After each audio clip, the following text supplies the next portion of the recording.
yourself a favor and sit down. You're going to meet one of America's most fascinating men this half hour in the Design for Living store. And here to introduce you is our host, Steve Edwards. Thank you very much. This is a special thrill for all of us on STN, and I know Bob Braun is standing around, and all of us who have labored in the vineyards of talk shows look to this guy as our leader. In fact, we can blame him for many of us being in the business. He is winning awards left and right. He's been in the interview business for 30 years. He doesn't get older, he gets better. He's interviewed over 30,000 people. He's on television every night on CNN. He's on radio every night on the Mutual Network. You can read his column in USA Today. He's the world's busiest man, but he's mellowed a little bit. Ladies and gentlemen, Larry King. Here he is. I haven't mellowed at all. No, not at all, not at all, not at all. You said, when asked the obvious question, why do you do so much? You said, I do it because I love it. Yeah. I'm having a better time here than if I were somewhere else. Yeah, I love it. In fact, when I had my heart surgery, the cardiologist came in to sit down with me before I left the hospital, and you go over things, you know, like lifestyles and what you can eat now. And I said, well, you know, I do my radio show every night and television show. He said, oh, that's wonderful, that's fine. That's not a problem for you. That's easy for you. That's the wonderful thing you do. The problem you have to watch is, you know, don't run through airports. If the car is stuck in traffic, so what if the car is stuck in traffic? The easiest thing I do every day is absolutely what I do on the air. Which is, for a lot of other people, perceived as the toughest thing. Yeah. But I learned a long time ago from Arthur Godfrey, who said to me, the whole secret of this business, right now, you and me, Steve, the whole secret is there's no secret. No secret. None at all. No. Be yourself. But most people think that when the camera goes on, when that light goes on, how do I look? How do I sound? Do I have my best personality going? Well, but I never thought, when I started on television, I was never nervous since my first day on the air. I was scared to death, but once I went on the air, I learned something that first day that I use now. It's a great tip, I'll give it to you. If someone's watching, forget it. You can't miss with this tip. And this tip is, always be you. Therefore, no matter what the circumstance, you're you. My first day on the radio, all my life I wanted to be on the radio. Nothing else I ever wished for but to be on the radio. Now I'm on. And my name was Larry Zeiger. 15 minutes before I went on the air, the manager of the radio station said, you can't use Zeiger. I said, why? He says, because it's ethnic. Where were you? Miami. He said, I'm going to give you a name. And he had the Miami Herald open. It was an ad for King's Wholesale Liquors. And he said, how about Larry King? I said, fine. Could have been worse. You could have been Larry Liquor. That's right. So he says, you're Larry King. Your name is Larry King.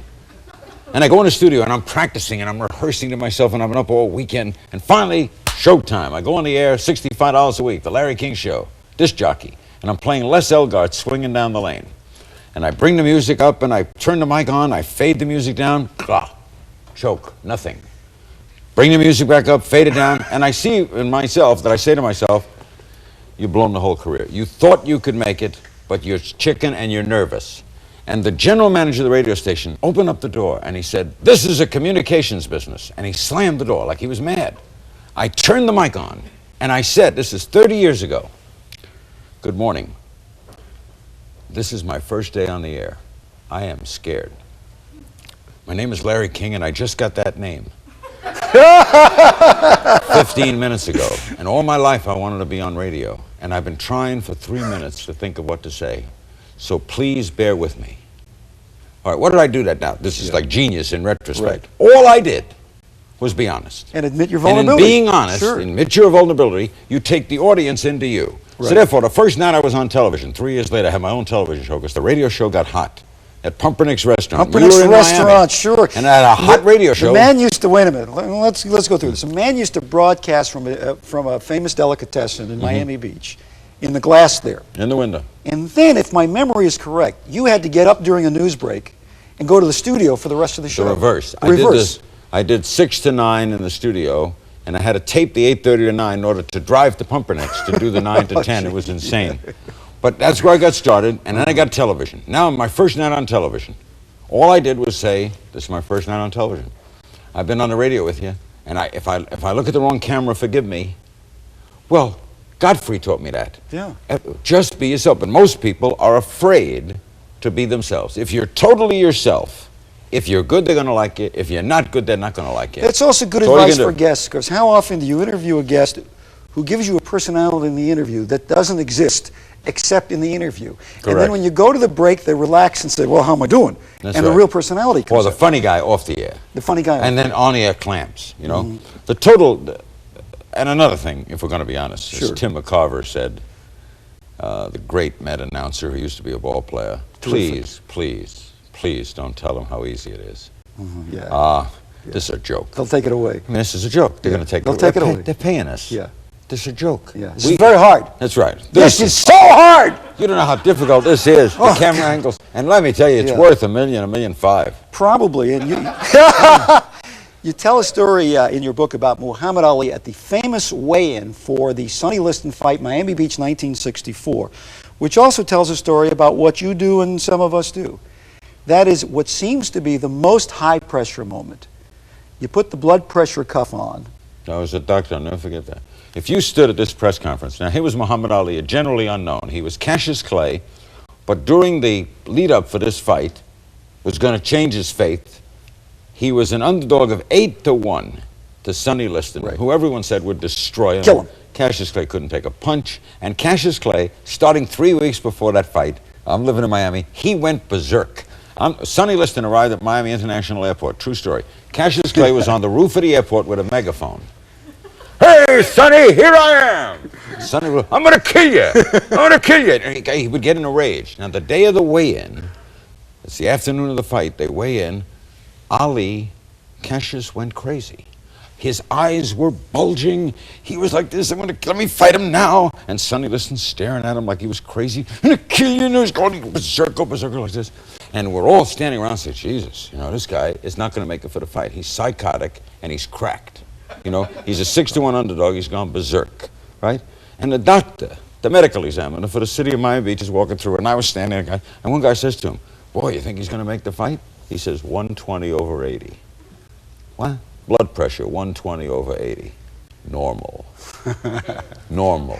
And your The friend guy- said, Bet Ali. Bet Ali. Go to the well. Uh-huh. The guy was all acting. yeah. Let me get back to when you're on the air. The sense of pleasure you derive from it, even though you've done 77 billion hours on the Because air. I'm learning something. I learned things last night I never knew about the difference between science fiction and fantasy with one of the great science fiction writers of all time. I got a chance to sit with Ray Bradbury, ask him questions. This is the guy who wrote Fahrenheit. Yes, 451. 451, yeah. Something wicked this way comes. What is science fiction? And things that is science fiction like any other kind of fiction? Do you still need good plot and story? Yeah. Do you still need resolve? Do you still have good character development? What's the difference between science fiction and fantasy? Do you know? I don't know. Science fiction is always reality beforehand. For example, early science fiction, when you go into caves, the cavemen were writing about things like dentistry.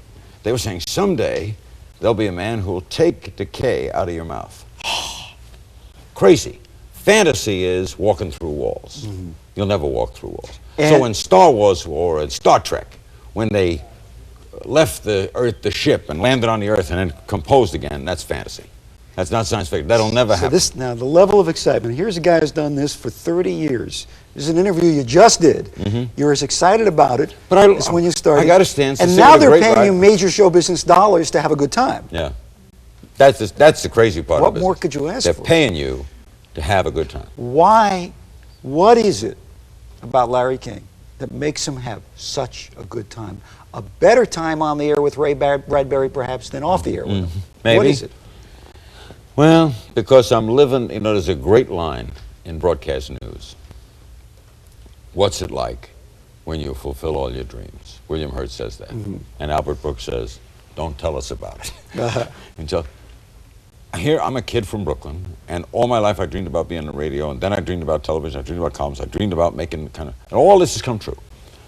But I never lost a sense of curiosity. The same curiosity I had when I was 8 years old, when I used to go to Ebbets Field, and the Dodgers would play a game, and the game was over, and the players would leave the stadium, and most kids wanted autographs. I wanted to ask questions. I was a curious kid. I was just intensely curious about everything that was, why do you do this? Why do you want to be a motorcycle cop? Why a glove? Why a glove? What kind of glove do you use? Where'd you buy that glove? Why did you bunt? Pardon me, Why I'm this? laughing. You've mentioned Albert Brooks, and then you talk about this. Yeah, and Albert Brooks does imitations of me. Al, Why? how does Albert Brooks imitate you? That's whenever if you meet Albert Brooks, Sure. Albert, how are you? Why this street? Why are you on this street? Why this avenue? Why that plane? Why that airline? Albert Brooks says, Larry King meets the traffic cop. Why blue? Why a cop? What's a stick? What's the stick Well, consist Ted Koppel said a terrific thing to me about the difference in our style, which might point out why I've been lucky. I never followed a pattern. I never went through the news route. Koppel's a tremendous news interviewer, and he says, but I envy you because you could do people for 2 hours, and I have to do them in 6 minutes. 6 minutes. But the difference is I'm as trained as a newsman, and you came through the feature. So you are more interested in the person, and I'm more interested in the event, which is really true. And he gave me this example. It's a wonderful example. If there's a fire raging on a street, and the fireman comes out of the fire, and Ted Koppel and I both go running up with microphones.